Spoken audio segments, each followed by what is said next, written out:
Welcome to the Pond Chats. We're here today and we're going to be looking at something very simply so that everyone can understand about the Bible. A lot of people have heard about a Bible. They've actually realised that it's a book, but they probably don't know much more than that. And so today I want to go through and just explain a little bit for you in 5 minutes, and then we'll come back and do some more chats in 5-minute grabs. So while we're all stuck at home doing very little, I'll encourage you to tune in and check out these 5-minute chats. So the first thing we ask is, what is it? What is this? Well, clearly it's a book. And it's not just a book, of course, it is the first book that was ever made like this, with binding and with lettering and everything else, and with the pages. And so we need to understand that it's the first book of all books.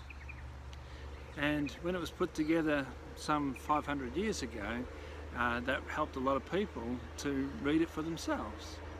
But now here we are, 2,000 years since Jesus has been here, and 2,000 years since the last of the letters was written in this book, and we say, well, who'd read it now? Well, funnily enough, when they started the bestseller books, the top of the list, and the first time round, was the Bible. The second year, the bestseller books, it was the Bible. In fact, every year since they've kept the records, the most important book that everybody wants to read around the world is still the Bible.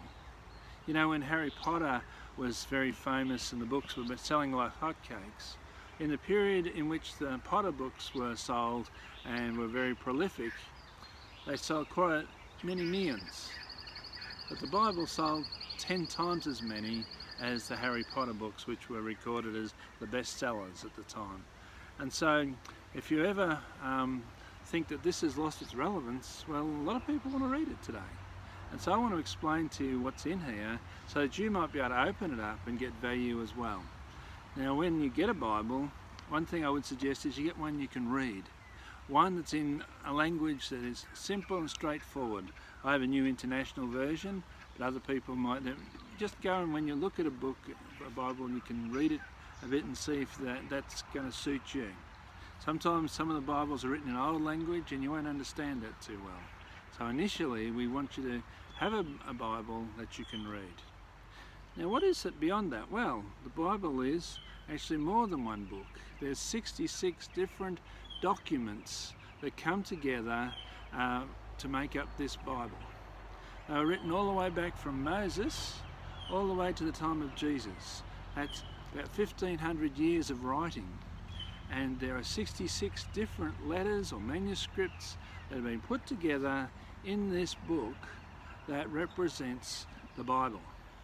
And so when you're reading from the old area, you'll be reading from way back when Moses and through the great empires of the world until we get to Jesus' time when the Roman Empire was happening. And so it is very interesting that you can have so many different manuscripts written by many different people in many different places that has the same theme about the true and living God. And so I will encourage you to come back next time for our Pond Talks, and we'll talk more about this amazing Bible.